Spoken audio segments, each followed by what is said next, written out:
Hi guys, you're welcome back to my channel. In this tutorial, we'll be learning how to make this simple Ankara top, and it's very beginner friendly. So to get started, you need about say 3 yards of Ankara fabric. Okay, so you're going to fold the Ankara fabric into two. Okay, that is you're going to be folding on the wrong side so that you don't make markings on the fabric. Okay, so you're going to fold into two first and you fold again. Okay, all right, so here I first of all folded the fabric into two, then I folded, this is the first time I folded, then I folded it the second time. So I have two folds, meaning I'm cutting my front and back piece together. And if you notice, it's a high-low top. So for now, we're going to be working with the length of the back. If you notice that the back is longer than the front, okay? So I'll be working with the back length for now. Now, first thing, I'm going to draw my shoulder line. Now, for this top, you don't need to, it's not necessary you work with a pattern paper, okay? It's not necessary. So that's my shoulder line. Then I will be marking my chest line. So chest line is the distance from your shoulder to the bust line, and that's half of your armhole circumference measurement. Okay, so I have shoulder line, I have chest line, and then like I said, we'll be working with the longest length, which is the back. So from my shoulder to the longest length, I think I'm working with about 34 inches. Also, you can increase your own, you can reduce yours, whatever. So just do what works for you. So this is my hemline here. Okay. So I have three lines: shoulder, chest, and the hemline, right? So on the hemline, I'll mark quarter of my hip measurement first. Then I'll add about 5 or 6 inches, to create that A-line shape, right? So I'll mark cut off my hip first, then plus 5 or 6 inches. Then I add 1 inch for side seam allowance, right? So just mark that there. Then coming back upwards, on the chest line, I'll mark half of my across back or shoulder measurements. That's 7. Okay, and I'll mark the same thing on my shoulder line.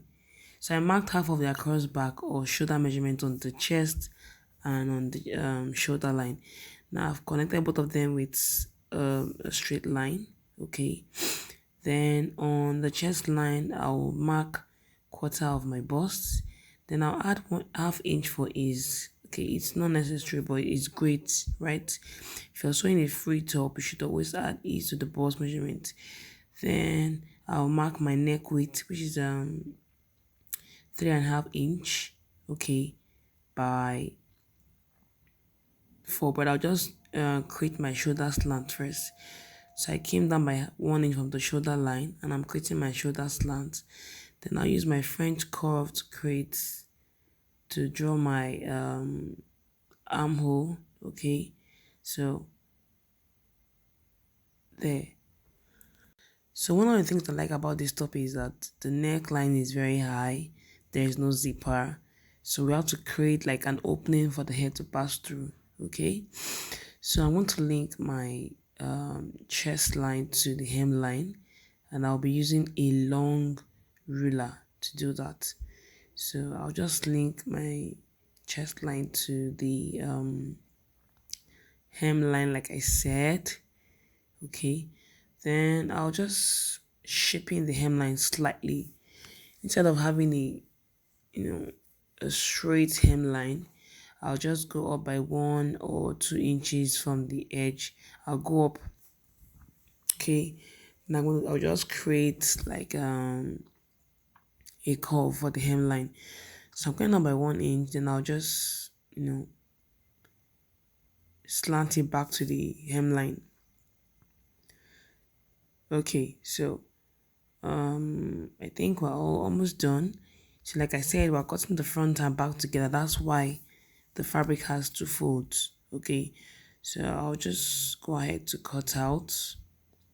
I'll go ahead to cut out so that at least we can see what we've done so far. Okay, so for this particular tutorial, like I said, you may not need to jot on paper, but if this is your first time and you're a bit skeptical, just cut out on paper first.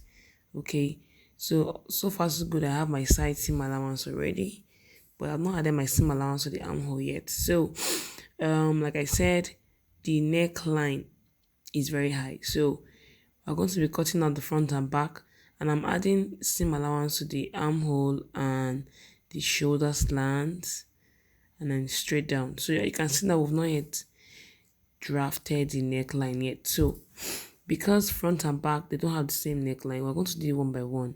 Now for the front, okay, I'll be going down by 3.5 inch. Okay, yeah, by 3.5 inch. So I'll come down by 3.5 inch. Then I'll use my French curve to create the neckline. So my neck is like 4 by 3.5 or 3.5 by 3.5 inch. This is for the front. So I'll use my chalk to chalk it round like so. Then I want to separate it because this is just for the front, right? Then for the back, the neck depth is just going to be 1 inch. Don't forget the 1 inch seam allowance at the top.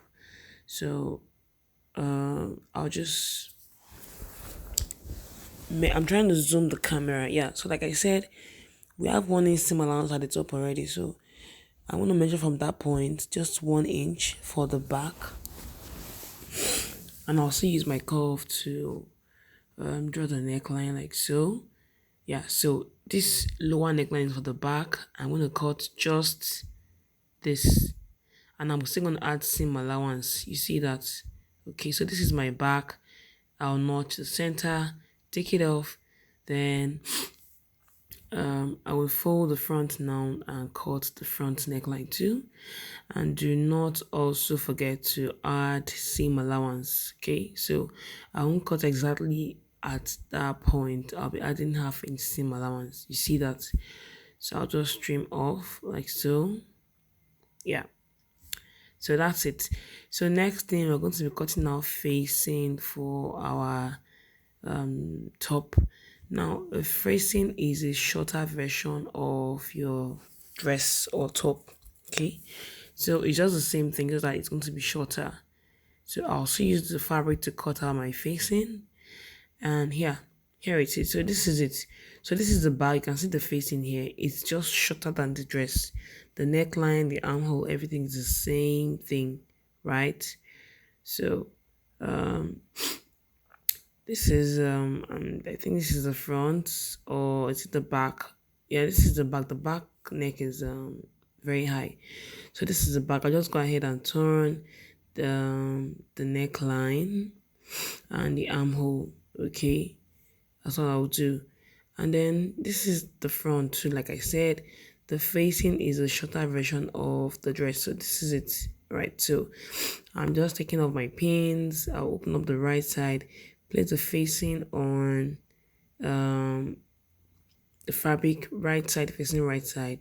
I'll go ahead and sew the neckline, the armhole, and yeah, or you can sew them together, right?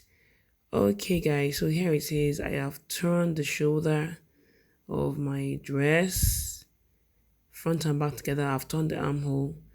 I've also turned the armhole here too. Okay, and of course the neckline. So but I left one of the shoulders opened. Okay, I only sewed one side of the shoulder.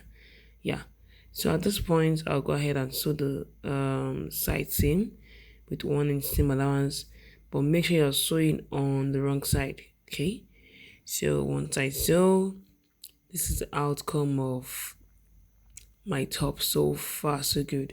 The shoulder is still very much open. That's one of the shoulders. So the function of that is we're going to be adding a zipper to the shoulder or button to create an opening so that your head can pass. If there's no zipper or button, you'll be able to do that.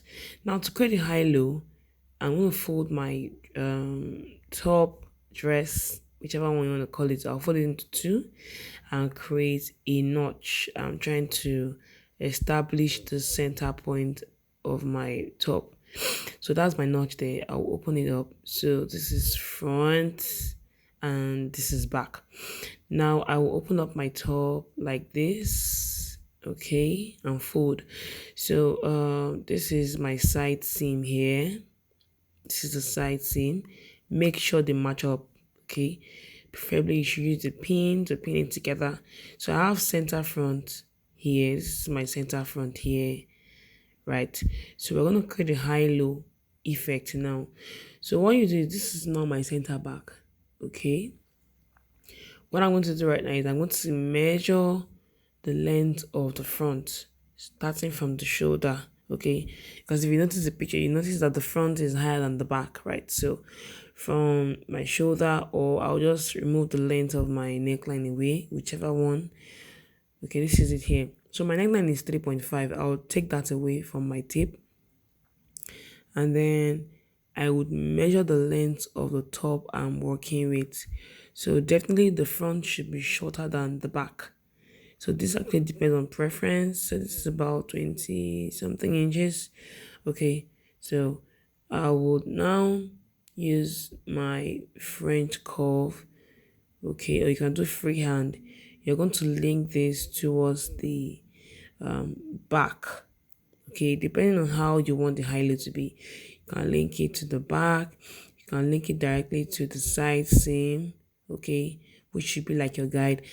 And then you're linking it, it's going to like taper off. You see that? So you just taper it off and trim. So you can now use your curve to blend, can use your curve to blend this up, just to make sure that the curve is properly drawn.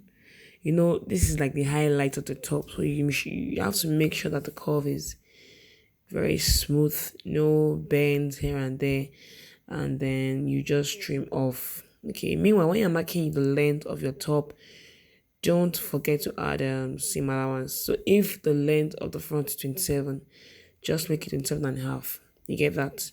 Okay, so there, I've trimmed it off. This is how it's going to be. If you're not satisfied, you can still take it up a bit. You can still blend up the curve, whichever way. Then you use bias tape, or you weave the lower part of your top. Okay, so I'll be using a bias tape to weave the lower part of the top. And then for the shoulder, like I said, is either you add buttons or zipper. So I've already weaved the lower part of my top, and I added buttons to the shoulder here. So with this, my top is high neck and it's still fitted, and it still has an opening.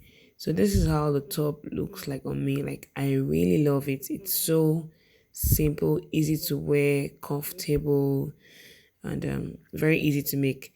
So I hope you learned something from this tutorial. Kindly give it a thumbs up. Feel free to share, like, and do not forget to subscribe. Thank you so much for watching. Bye.